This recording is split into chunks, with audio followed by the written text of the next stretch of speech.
अस्सलामुअलैकुम। ये वीडियो मैं ज़मीन पर बैठकर इसलिए रिकॉर्ड करवा रहा हूँ कि ये मेरा एहतजाज है इस मुल्क के निज़ाम के ख़िलाफ़, और ये मेरा कानूनी और आईनी हक़ है कि अगर मुझे लगता है कि मुझे मार दिया जाएगा या मेरी टीम को किसी तरह का कोई नुकसान पहुँचा दिया जाएगा तो मैं कातिलों को पेशगी नामजद कर सकूँ, और मैं नामजद करने जा रहा हूँ। अगर खुदा न खास्ता ऐसी कोई नागाहानी सूरत हाल होती है तो उस सूरत में मेरे या मेरी टीम के कत्ल का मुकदमा इस सूबे के चीफ जस्टिस, इस मुल्क के चीफ जस्टिस, इस सूबे के आईजी और इस मुल्क के हुक्मरानों के खिलाफ दर्ज होना चाहिए। इसलिए कि इससे पहले वीडियो में मैं आपको बता चुका हूं कि एक शख्स जिसे 2017 में रेंजर्स के साथ हमने गिरफ्तार करवाया था, जो जाली डीएसपी था, जब हमने रेंजर्स के साथ रेड की उस वक्त भी कपकपाती, रोती, बिलखती, चीखती, चिल्लाती, मदद मांगती बंधी हुई लड़कियों को हमने वहां से उसके चुंगल से बाजियाब करवाया था। हमारे लोगों ने उसकी टीम में शामिल होकर उसकी खूंखार वारदातों को रिकॉर्ड किया था।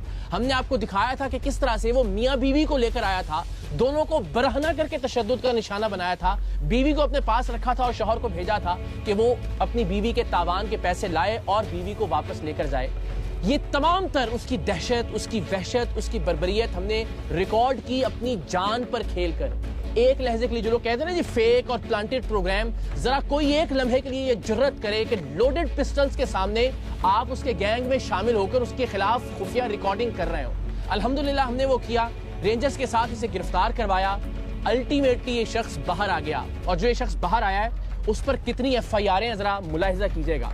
इसकी वालिदा आंटी शबनम, उन पर जो सिर्फ अभी पिछले 24 घंटे में हमने रिकॉर्ड हासिल किया उसके मुताबिक 5 FIRs हैं। 2013 में 2, 2014 में 1, 2015 में 1, 2016 में।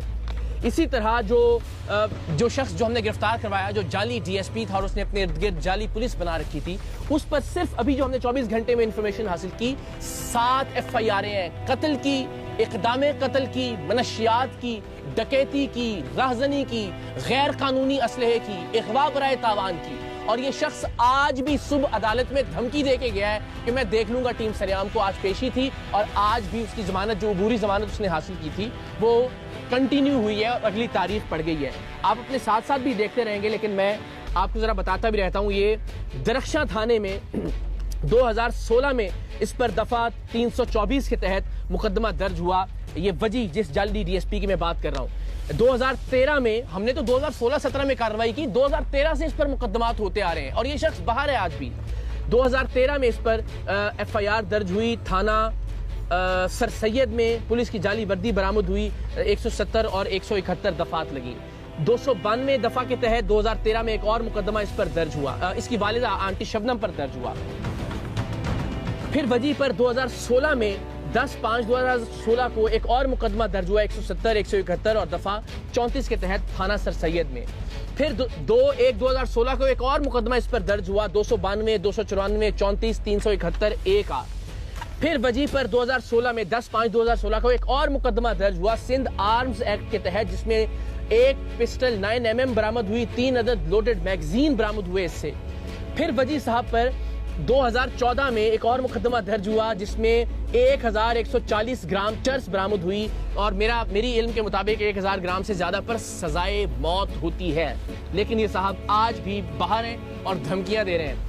अगेन, धमकियों से डरने वाले नहीं, हर दूसरा आदमी इसी कैलिबर का हमने अल्हम्दुलिल्लाह बेनकाब किया है, और ये सारे के सारे हमारी जान के दर पे हैं। लेकिन चूंकि इसने कोशिश की अगवा करने की हमारी टीम के एक मेंबर को, उसकी CCTV फुटेज भी आप देख सकते हैं, हमने पिछली वीडियो में बताया भी, तो इसलिए जरा हम बेनकाब करना चाह रहे हैं इस मुल्क के सिस्टम को भी कि ये इतनी FIRों के बावजूद ये आदमी इस वक्त खुला फिर रहा है और धमकियां दे रहा है।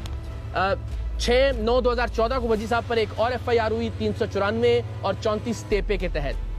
इस शख्स पर जाली डीएसपी वजी पर 2/1/2014 को एक और मुकदमा दर्ज हुआ सिंध आर्म्स एक्ट के तहत, जिसमें रिवॉल्वर 32 बोर 2 राउंड जिंदा यानी और बगैर लाइसेंस के ये बरामद हुए। से सारी आप अपने साथ अपनी स्क्रीन पर देख सकते हैं। 28/5/2015 को वजी पर एक और मुकदमा दर्ज हुआ, 342, 324, 355, 170, 171, 392, 34, 504, 337 ये दफात लगी इसके अंदर।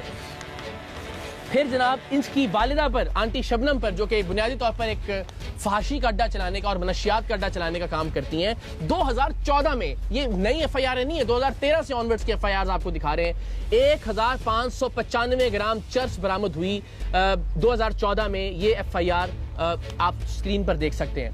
फिर जनाब एक और मुकदमा दर्ज हुआ और उसकी तारीख है 15/3/2020। ये थाना सर सैयद सेंट्रल में दर्ज हुआ और इसमें 371, 372 तेपे, 34 तेपे ये सारी दफात लगी। ये वो हैं जो अभी हम हासिल कर सके रिकॉर्ड। इस कदर खतरनाक मुजरिम, कत्ल, इक़दाम कत्ल, मनशियात, गैर कानूनी असलहा, अगवा बराए तावान, जिसे रेंजर्स के साथ हमने गिरफ्तार करवाया, जो इस वक्त बाहर निकलकर हमारे एक मेंबर को गिरफ्तार कर अगवा करके तशद्दुद की गरज से उसने उसको बताया कि मैं तुम्हें हब चौकी पर ले जाकर टुकड़े करके मारूंगा और बाकी मेंबरों को भी टीम सरेआम की। और वो अल्लाह की मेहरबानी से सीसीटीवी फुटेज में आप देख सकते हैं कि जो उसे गोलियां जबरदस्ती पिस्तौल के जोर पर खिलाई थी उनका असर जाहिर हुआ और बेचारा वो भागने में कामयाब हो गया। तो उस अगवा का जो पर्चा हुआ उसकी गिरफ्तारी से पहले जमानत हो गई और आज उसकी जमानत में मजीद तौसी हो गई है। इस कैलिबर का शख्स इस मुल्क के अदालती निज़ाम के हाथों आज़ाद फिर रहा है। हमें तो अल्हम्दुलिल्लाह, मैंने अर्ज़ किया कि आप ये तो एक बहुत ही छोटे लेवल का मुजरिम होगा, इससे बड़े बड़े मुजरिमों को बेनकाब किया है। हम तो जब घर से निकलते हैं तो अपने बच्चों का माथा चूम के इस नीयत से निकलते हैं कि वापस पता नहीं आ सकेंगे या नहीं आएंगे, किस गोली पर हमारा नाम लिखा होगा। टीम सरेआम के जितने भी मेंबर हैं अल्हम्दुलिल्लाह जान लिटरली हथेली पर रखकर बेनकाब करते हैं मुजरिमों को और हर वक्त मौत का सामना करने के लिए तैयार रहते हैं।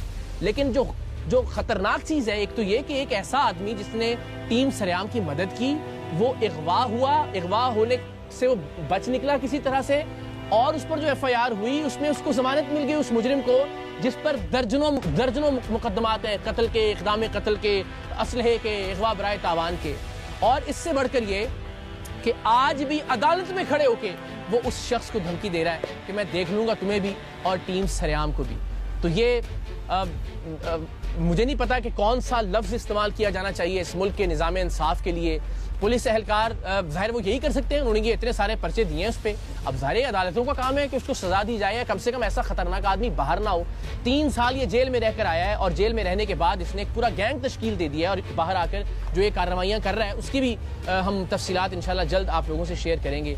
लेकिन आप सोचें, इस मुल्क में क्या आप और मैं अपने बच्चों को छोड़कर मरना पसंद करेंगे इन हालात में कि जब एक क्रिमिनल इतना ताकतवर है, एक फहाशी का अड्डा चलाने वाली उसकी माँ इतनी ताकतवर है कि इतने मुकदमात में वो इस वक्त भी जमानत पर है और धमकियां दे रहा है। और आज ही उसने एक मोबाइल शॉप पर जाकर हमारे ही एक मेंबर के शनाख्ती कार्ड पर एक मोबाइल फ़ोन भी खरीदा है और उसकी भी तस्वीर हमें मौसूल हो गई हैं। ये हाल है इस मुल्क का। हमें कहा जा रहा है कि जी आप पुलिस की सिक्योरिटी ले लें जब तक हम इस शख्स को गिरफ्तार नहीं करते। किस चीज़ में गिरफ्तार करेंगे? ये इतने सारे मुकदमे हैं, सब में तो उसकी बेल हो गई, वो बाहर आ गया है। मैं शुक्रगुजार हूँ DIG साउथ का, SSP साउथ का, SP साउथ का, SSP इन्वेस्टिगेशन रशीद बरोही साहब का, शिराज साहब का, जितने भी अहबाब हैं फ़ोन कर रहे हैं, हमदर्दी का इजहार कर रहे हैं, कह रहे हैं जी पुलिस एहलकार भिजवा देते हैं आपके साथ, टीम के साथ। लेकिन हम आवाम के टैक्स के पैसों से सिक्योरिटी नहीं लेंगे। हम अपने तौर पर जो कर सकते हैं वो कर रहे हैं, लेकिन इन्हीं वसाइल को इस्तेमाल कीजिए इस तरह के मुजरिमों के खिलाफ, खुदा के वास्ते।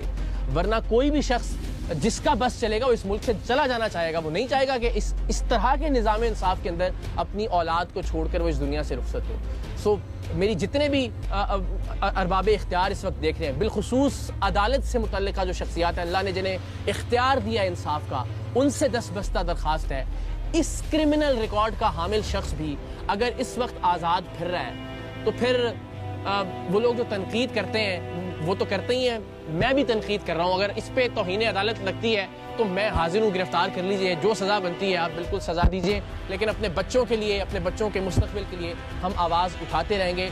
मकसद कोई हमदर्दी वसूल करना नहीं है, कोई सिक्योरिटी लेना नहीं है और ना इंशाअल्लाह अज़ीज़ हम लेंगे। मकसद सिर्फ बेनकाब करना है इस मुल्क के निज़ाम इंसाफ को।